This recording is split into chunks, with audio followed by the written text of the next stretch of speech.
Hello and welcome to Anveshan online learning, जहाँ learning है absolutely fun and absolutely free of cost. All you have to do is just subscribe. Today we are going to take up chapter 2, diversity in the living world of grade 6 curiosity science textbook. यहाँ इस chapter को मैंने 3 parts में divide कर रखा है, यानी कि इसके 3 वीडियोस होंगे. फर्स्ट वीडियो जो आज है वो है diversity in plants. So we'll study about diversity in plants in this video. Second video में will study about the diversity in animals. और थर्ड वीडियो में will study about the plants and animals in our surroundings. So 3 parts में इसको हमने divide कर रखा है. So let us start. तो इसमें पूरे फर्स्ट एंड सेकंड पेज में नेचर वॉक को हाईलाइट कर रखा है. नेचर वॉक आप सबने कभी ना कभी की होगी. You go to parks often, right? तो आपने देखा होगा कि प्लांट्स तरह तरह के हैं, राइट? कुछ छोटे हैं हाइट में, कुछ मीडियम हाइट के हैं, कुछ काफ़ी टॉल हैं, और उनमें भी काफ़ी वैरायटी है. जैसे किसी के फ्लावर्स अलग है, उनमें लीफ स्ट्रक्चर्स अलग है, लीफ की अरेंजमेंट अलग अलग है. इस बारे में हम फर्दर इस चैप्टर में डिस्कस करेंगे. So the chapter starts with nature walk, और आपको बोला गया है फॉलन लीव्स और फॉलन फ्लावर्स को कलेक्ट करना और ऑब्जर्व करना. साइंस में बहुत इम्पॉर्टेंट है स्टूडेंट्स ऑब्जर्व करना, और ऑब्जर्वेशन से ही आपका साइंटिफिक मेथड जो है आगे बढ़ता है. तो फर्स्ट एंड फॉरमोस्ट हम ऑब्जर्व करेंगे ग्रास को, कॉमन ग्रास. आप देख सकते हैं यहाँ पे, लेट मी एनोटेट. आप देख सकते हैं यहाँ पे common grass is what it is written. Stem क्या है? सॉफ्ट है, पतली और थिन है, और बहुत ही नरम है. इसको आप आसानी से क्या कर सकते हैं? तोड़ सकते हैं. ग्रास को आप आसानी से तोड़ सकते हैं, राइट? और लीव्स कैसे हैं? लीफ अरेंजमेंट को साइंटिफिक टर्म्स में बोला जाता है फाइलोटैक्सी. अभी आपको ज़्यादा डिटेल में नहीं जाना, जस्ट आपको ये बताना है कि जो लीफ अरेंजमेंट है ग्रास की, वो आप देख लीजिए. ऊपर भी, if I change to view, ऊपर भी आप देख सकते हैं ऑल्टरनेट अरेंजमेंट है. ऑल्टरनेट का क्या मतलब? एक के बाद एक. सो बेसिकली जैसे ये मेन स्टेम हो गई, and the part of the stem from which leaf arises is called node. तो अगर यहाँ पे एक लीफ है तो यहाँ पे एक और लीफ है, ठीक है? ऑल्टरनेट अरेंजमेंट को समझिए. यहाँ पे एक लीफ है तो यहाँ पे एक और लीफ है. वैसे ही आपका ग्रास का यहाँ पे दिया हुआ है पिक्चर भी, right? So a single leaf, क्या लिखा है? A single leaf grows alternatively from different points on the stem. उन points को node बोला जाता है. Next is Tulsi, which is a great medicinal plant. अगर तुलसी को भी आप ऑब्जर्व करें, मैं फिर से व्यू मोड में चली जाती हूँ. तुलसी को भी आप ऑब्जर्व करें यहाँ पे, तो तुलसी का अरेंजमेंट क्या है? ऑपोजिट है. तो कैसा है अरेंजमेंट? जैसे ये है एक लीफ और ये दूसरा leaf. So they are arrange opposite to each other. अब जो एडजेसेंट या फिर सक्सेसिव लीव्स होंगे वो भी अरेंज ऐसे ही होंगे, लेकिन they will be arrange perpendicular to each other. So it will be like criss cross arrangement, right? Next is we have hibiscus over here. Hibiscus, hibiscus का रेड फ्लावर बहुत ही सुंदर फ्लावर है, राइट? बट इसका stem कैसा है? Stem is hard, right? और इसका अगर आप लीफ अरेंजमेंट, फाइलोटैक्सी आप अगर थोड़ा सा ऑब्जर्व करेंगे, आपको पता चलेगा ऑल्टरनेट तो है लेकिन स्पाइरल फाइलोटैक्सी है. यानी कि एग्जैक्टली ऐसा सिस्टम नहीं है कि यहाँ पे ऐसा हो गया कि alternate arrangement totally opposite direction में नहीं जा रहे. इट इज़ लाइक इधर आ गया एक, इधर आ गया एक और लीफ, इधर आ गया एक और लीफ. तो बेसिकली एक स्पाइरल अरेंजमेंट है, और ये अरेंजमेंट की वजह से ना सनलाइट बहुत अच्छे से हिबिस्कस प्लांट को मिलती है. नेक्स्ट इज नीम. नीम का प्लांट, आपको पता है नीम ट्री है, right? So it is a hard and thick stem और काफ़ी हाइट है, राइट? और लीव्स का अरेंजमेंट, नीम में लीव्स का अरेंजमेंट कैसा है? So it is like a central axis और उसमें ना कुछ लीफलेट्स अरेंज्ड हैं. सेंट्रल एक्सिस को रैचेस बोलते हैं. अभी आपको ज़्यादा डिटेल में जाने की ज़रूरत नहीं है, बस आप कोई भी एग्जाम्पल, चाहे वो कॉमन ग्रास ही हो, चाहे वो तुलसी क्यों ना हो, आप 2 एग्जाम्पल्स बस याद कर लीजिए. Next we go on to next page, which says that there are variety of features of plants, like they can be tall or short, they can have hard stem or soft stem, there are different shapes of leaves.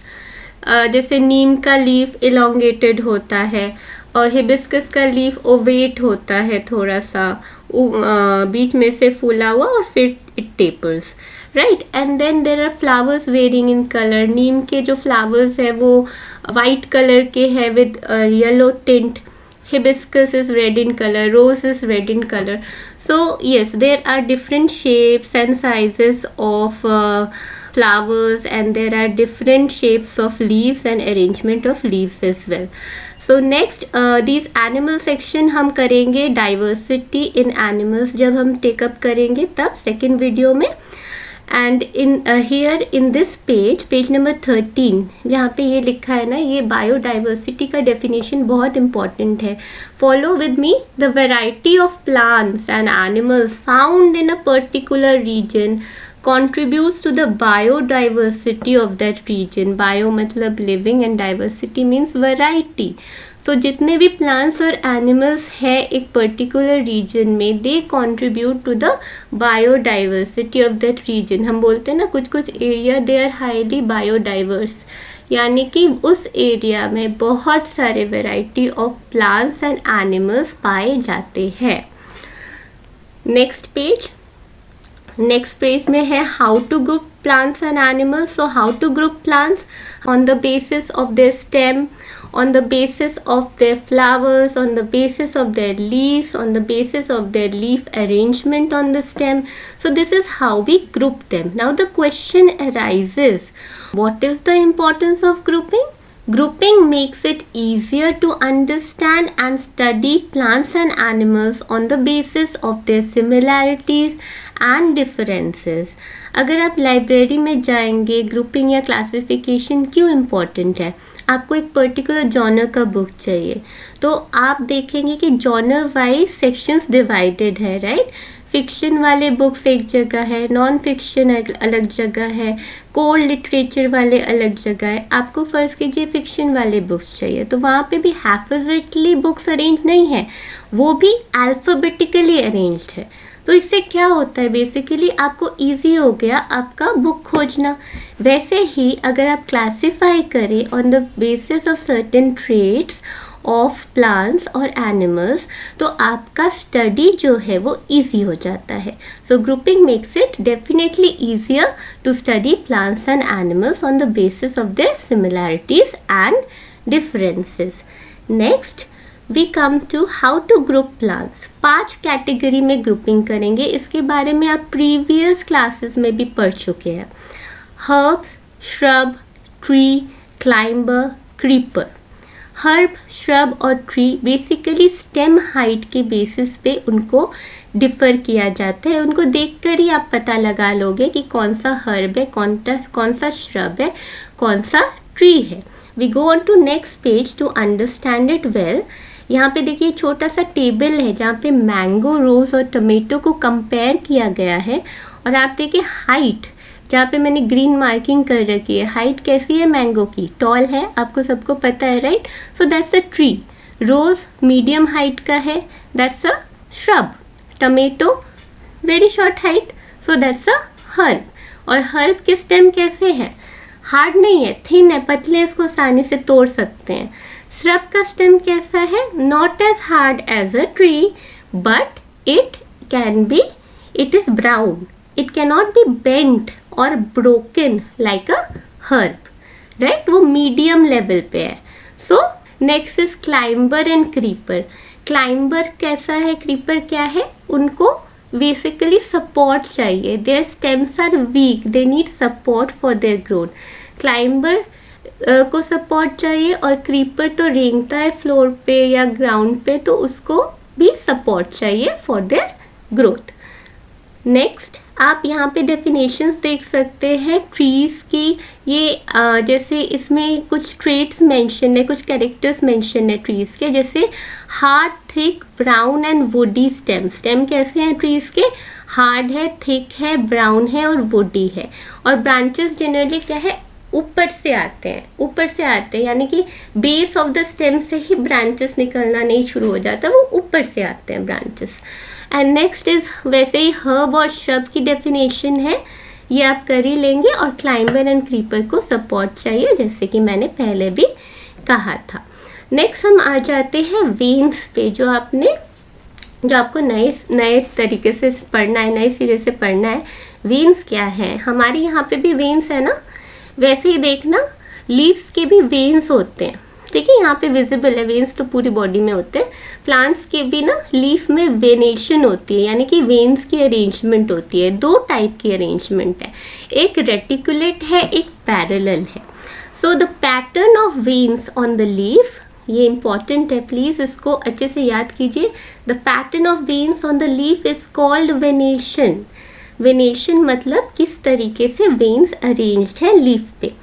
दो हैं, जैसे कि मैंने बोला, reticulate and parallel venation. Reticulate मतलब spider web जैसा networking है leaf में, जैसे यहाँ पे आप हिबिस्कस का देख सकते हैं। हिबिस्कस में स्पाइडर वेब जैसा है, नेट लाइक पैटर्न है, हाँ, on both sides of the main vein. और बनाना लीफ में, ग्रास लीफ में, उसमें पैरेलल वेनेशन है। पैरेलल मतलब क्या? ऐसे जो दो लाइंस जो कभी मीट नहीं करते, मैथ्स में पढ़ रखा है ना, वैसे ही यहाँ पे जो वेनेशंस है, वेन्स है ना, वो कभी मीट नहीं करते, they are parallelly arrange to each other if you closely observe the banana and the grass leaf. तो इस बेसिस पे भी, वेनेशन के बेसिस पे भी आप प्लांट्स को कैटेगराइज कर सकते हैं। तो एग्जाम्पल क्या है रेटिकुलेट वेनेशन का? एक एग्जाम्पल हिबिस्कस हो गया, पैरेलल वेनेशन का ग्रास, वीट एक्सेट्रा, बनाना भी है। तो आप ऐसे दो एग्जाम्पल सबके पढ़ रखिए।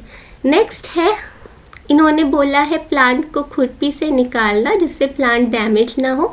आपको पता चलेगा रूट सिस्टम भी वेरी करती है। दो टाइप के रूट सिस्टम यहाँ पे मेंशन है, tap root system and fibrous root system. Tap root system कैसा? टैप रूट सिस्टम में एक मेन रूट है और सब रूट्स जो है वो निकलते हैं वो मेन रूट से ही। यहाँ पे मस्टर्ड प्लांट का एग्जाम्पल है, चिकपी भी इसी कैटेगरी में आता है। Next is fibrous root system, नाम से ही पता चल रहा है ना, फाइबर, फिब्रस रूट सिस्टम। तो फिब्रस रूट सिस्टम में क्या है? बेस ऑफ द स्टेम से ही ना सिमिलर लेंथ के रूट्स निकलते हैं, तो काफ़ी घना सा है सिस्टम इसका, फिब्रस रूट सिस्टम। तो इन दोनों बेसिस पे भी प्लांट्स को कैटेगराइज किया जा सकता है।